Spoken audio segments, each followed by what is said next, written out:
My ex-best friend forever, and mom schemed to steal my fiancé, wedding, and dream honeymoon. Now she's trapped in a nightmare with the broke man she betrayed me for. I, 27, female, recently got engaged to my boyfriend, Nate, 23, male. We've been together for 2 years, and it took me a while to say yes to his proposal for several reasons. The first is the age difference, obviously. Not that I think it's inappropriate, but I just never expected myself to end up with someone so much younger than me, and neither did anyone else. The second one was the fact that we'd only been together for 2 years and had been living together just for 6 months. He works in a bank with a friend of mine, which is how we met in the first place. His salary is decent but much lower than mine, but I'd never thought about it, which I now regret. I'm a human resources manager at a huge and reputable firm, and I easily make almost twice what he makes. When we decided to live together, he was the one who moved into my house. I'm the one who took care of all the bills and household expenses, and even when we'd go out on short trips and vacations, I'd be the one paying. He'd just take me out on 1 or 2 dates every month and call it a day. I never made a big deal of it because frankly, it just didn't seem that important to me. I was happy with him regardless of what he earned, and I thought he was happy with our life too. Clearly, I was wrong. Around 3 months ago, he asked me to marry him, and initially I said no because of the reasons that I've already mentioned above. He managed to wear me down eventually though, and convinced me that we were meant to be. I was pretty emotional that day since we'd just celebrated our first anniversary, and I'd had a little too much to drink as well. My news of our engagement also helped me reconnect with my mother, 49, female, yet another thing that I regret. My mother wasn't the best mom growing up and always favored my ex-best friend, Leah, 26, female, while we were growing up. The situation there is kind of complicated. Leah was my neighbor growing up, and we were the best of friends until high school. My mom loved Leah and treated her like her own daughter, probably the one she actually wished she had, I guess. My dad had left us before I was born and had never been in the picture at all. Whatever I know about him is what I learned from my aunt and grandparents, since my mother would get really annoyed any time I asked about him as a kid, so I learned not to ask her. My parents had met in college and were pretty serious, but my dad ended up cheating on my mom in their final year. They'd even talked about getting married, so that was a huge blow, and she pretty much broke things off with him immediately. Then, a few weeks after their breakup, she realized that she was pregnant and had to go back to talk to him regarding me. She'd asked him if he wanted to be a part of my life, and he just straight up refused, saying that he had no intention of committing to becoming a father so young when he had his whole life ahead of him. My mother was lucky enough to have her family to take care of her and provide for her because she was extremely depressed during the course of her pregnancy. When I was born, she spiraled deeper since I was the spitting image of my father, and I still am. I've only ever seen one picture of him, but I can't deny that there's a striking resemblance. Both of us have the same dark hair, long nose, and brown eyes. My mother is blonde, has green eyes, and is more on the petite side, while I'm almost 6 feet, so we have nothing in common in terms of how we look. Leah, on the other hand, is like a miniature version of my mother, which isn't surprising since her mother looks similar to mine. Leah's mother and my mother weren't just neighbors, but were also really good friends. So when Leah was born, she was as thrilled as her actual mother. My grandparents and aunt lived in the same house as my mom while we were growing up to keep an eye on her so she wouldn't spiral once more. And they told me how my mom would constantly bring Leah over to play with me when we were babies, and would often interact with her more than me. Of course, I found out about these things much more recently. Anyway, growing up, Leah and I were pretty much inseparable. It was almost like a movie because our mothers were close friends, and we were best friends, so we went to the same school and would hang out all the time. When I got a little older, I started noticing how my mother would treat Leah and me differently sometimes, but I never let it get to me since I also thought of Leah as nothing less than a sister. My mother would always seem a lot happier whenever Leah was around and would give Leah her old clothes, jewelry, and whatnot. It would feel a little weird, but then she'd dismiss my concerns, saying that she felt her things would look better on Leah because of how similar they looked, and I would accept that answer. So we were all happy. All of that changed in high school, though. I had my first crush on a senior when I was in my sophomore year, and I told all my friends about him. It was this really cute guy, too, and Leah knew about it, obviously. I'd never had a crush on a real guy before. It had only been celebrity crushes, so this was a huge deal for us. I even talked to him for a couple of months, but then he ended up taking Leah to prom. I was devastated, but even then I didn't blame Leah for it or for agreeing to go with him.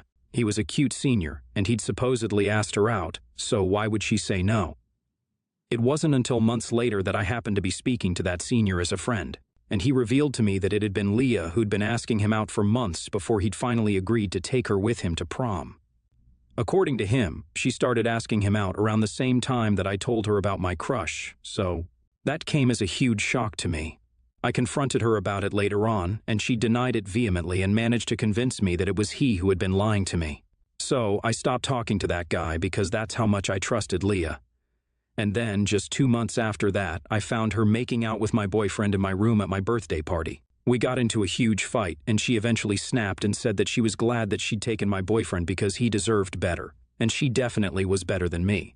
That incident effectively ruined our friendship forever, and we haven't been on speaking terms since then. Now, people would think that because of my fallout with Leah, my mother would have at least had the decency to stop calling her over, but she didn't.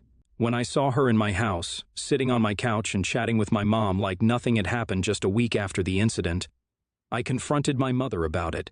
And all she had to say was that she didn't want to ruin her relationship with people over petty arguments that don't concern her.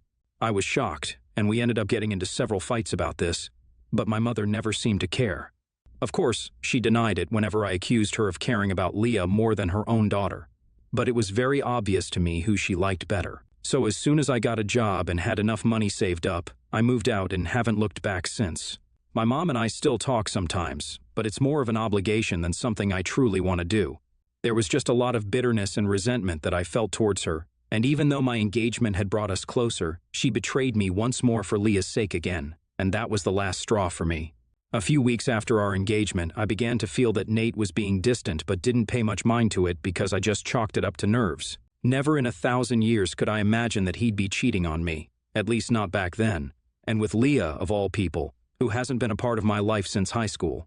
My mother had reached out to me when I'd announced my engagement on social media and had even apologized to me for how she treated me in the past, so I bought it like a total fool.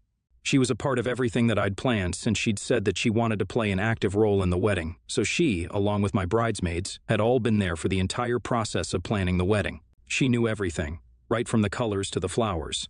She also knew that I wanted to go to Italy for my honeymoon, and had also helped me pick out my dress. What I didn't know was that she'd been telling Leah all about my choices simultaneously so that they could create a ripoff of my entire wedding. 2 weeks ago, Nate didn't respond to any calls or messages that I sent, and I was really worried since this had never happened before, and he'd been acting increasingly distant and weird during the days leading up to then. But then in the evening, I started receiving a lot of texts from my friends, and to my horror, I saw that they were sending me screenshots of Nate's most recent post. It was our wedding, or a replica of it, but there was just one significant difference. I wasn't in it. In my place, Leah was standing beside Nate in what was supposed to be my wedding dress, surrounded by decor that I'd personally picked out. He'd captioned it with nothing but a heart emoji, so I had absolutely no idea what to think of this. I was honestly just numb.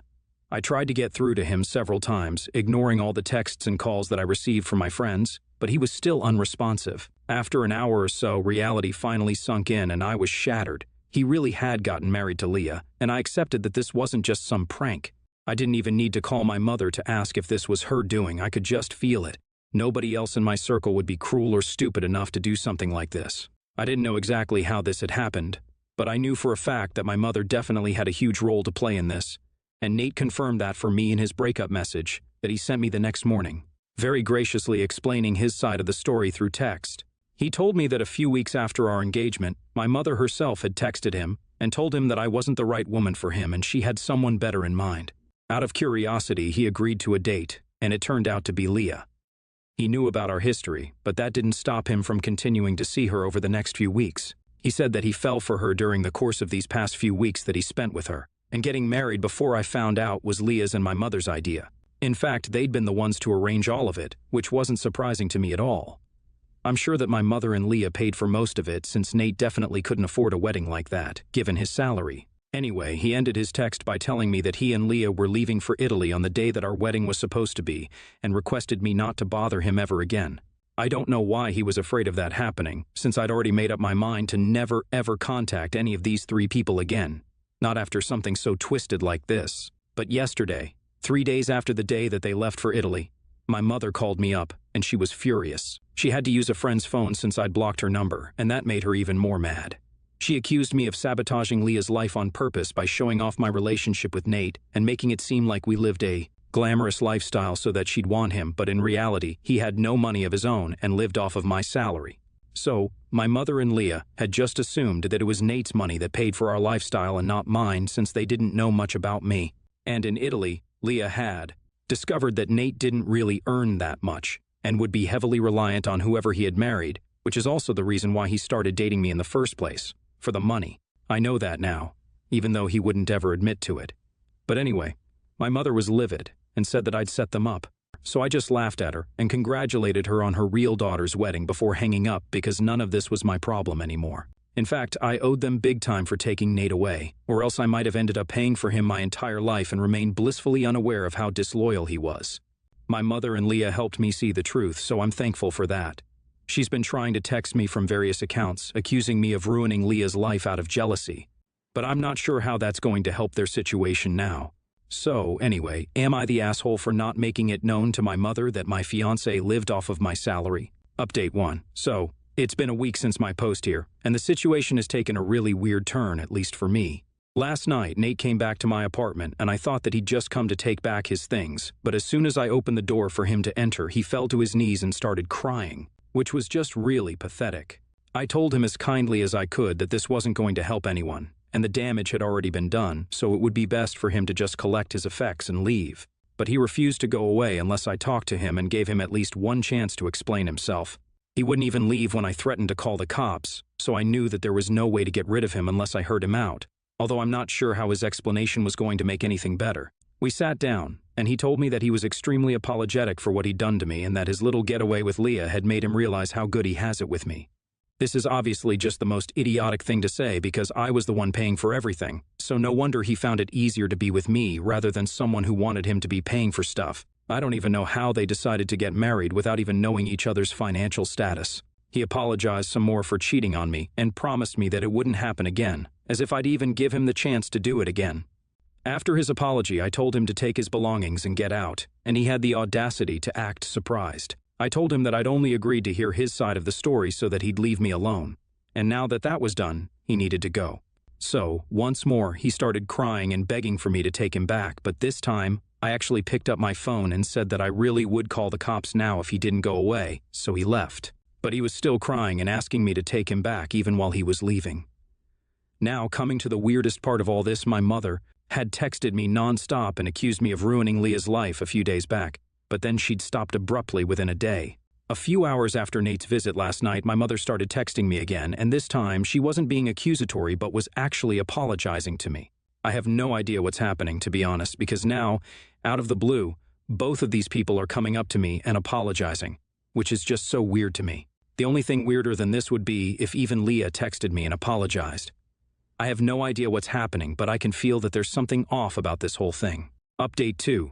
I was right about this whole situation being off. 3 days have passed since the last update, and today, Leah and Nate showed up at my house together. I was shocked to see them both because, obviously, they're the last people that I would ever want to see during such a time. I almost slammed the door shut on their faces, but they were strong enough to keep the door open and demanded that I let them in. I argued with them for a few minutes and even threatened them once more with the cops, but they didn't care, so I had to just let them in. I was really afraid, so I didn't even touch my phone because I thought they certainly wouldn't be scared of hurting me if it came down to it, and they certainly looked that way. So, anyway, after they were in, Leah explained to me that they tried to get the money they'd spent on the wedding and honeymoon the nice way, and had Nate and my mother apologize to me, but I hadn't taken that well. So now, they were here in person to take what they deserve. I was astonished at what they were demanding since I didn't think I owed them anything. I didn't care that the apologies were fake.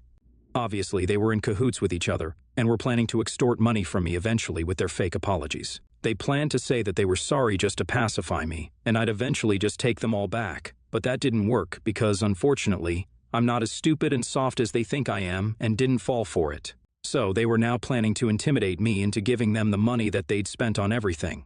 I don't even understand how they'd assumed I'd be paying for any of it after all of them betrayed me on so many levels, and despite my fear, I told them that. Nate seemed to keep his calm, probably because he didn't want any trouble, but Leah flared up and started arguing with me viciously. She told me that she knew I'd always been jealous of her, and once again, I was accused of ruining her life. She told me that it wasn't her fault that her mother liked her more than me, and demanded that I make up for everything that I'd done to her by paying her back. I didn't have much to say to that, so I just said I wasn't going to give her anything because she simply didn't deserve it. That's when she stood up, came towards me, and slapped me so hard that I swear I couldn't. even hear anything for the next few seconds. Even Nate stood up out of shock when he realized what had just happened and made a run for it. He opened the door and ran away. I couldn't believe that she'd had the guts to actually slap me and sat there in disbelief while she screamed at me for the next few minutes. I didn't even know what to do, but then I realized what had happened and stood up, grabbed my phone, which I'd stupidly kept on the coffee table, and then ran to my bedroom as fast as I could and locked the door. She followed me back there and kept banging on the door for the next few minutes while I called the police and waited for them to arrive. I was scared out of my wits, while she screamed at me throughout like a total psycho. After a few minutes, the cops arrived and were able to arrest her, after which I finally came out of my room. She was still pretty hysterical and was cursing at me as loudly as she could while the cops dragged her away, and they even had to force her into the car. I told them everything that had happened, and even as I was reporting that to them, I could hardly even believe what had just happened. Eventually, she was arrested and taken away. I'm still in shock about this whole thing, and even though I knew that Leah wouldn't stop at anything to get what she wants, it never even occurred to me that she'd do something as psychotic as this. It's been almost an hour since, and I haven't received any message from my mother yet, so I'm assuming she doesn't know what's happened yet. I'm sure when she does find out, I'm going to be in for another dramatic phone call or visit, which I'm already so done with even as I think about it right now. Update 3. 3 hours have passed since they dragged Leah away, and half an hour ago I guess my mother found out and immediately called me up to scream at me and blame me for everything. But I wasn't taking any of this crap anymore. I told her that none of this was my fault, and if either she, Nate, or Leah ever even dared to text me ever again, then I'd be taking legal action against them, and would make sure that they regret whatever they've been doing to me so far. They just can't keep messing with me and get away with it. She tried to fight with me, and told me that I was letting my jealousy take over, but honestly, what would I even be jealous of? She could keep the failure and second-hand boyfriends, and I'd keep my success. There is just no competition between me and Leah. My mother can continue to be delusional and pick her favorite girl over her daughter, but that's not going to change the fact that I just am better than all of them combined. Now, whatever happens, I'm ready to fight back, no matter what it takes, and I'm hoping they're not dumb enough to try anything else after this either. I've already spoken to my lawyer, and I'm going to file a restraining order against Leah within the next few days, and if my mother or ex try anything funny at all, they'll be next.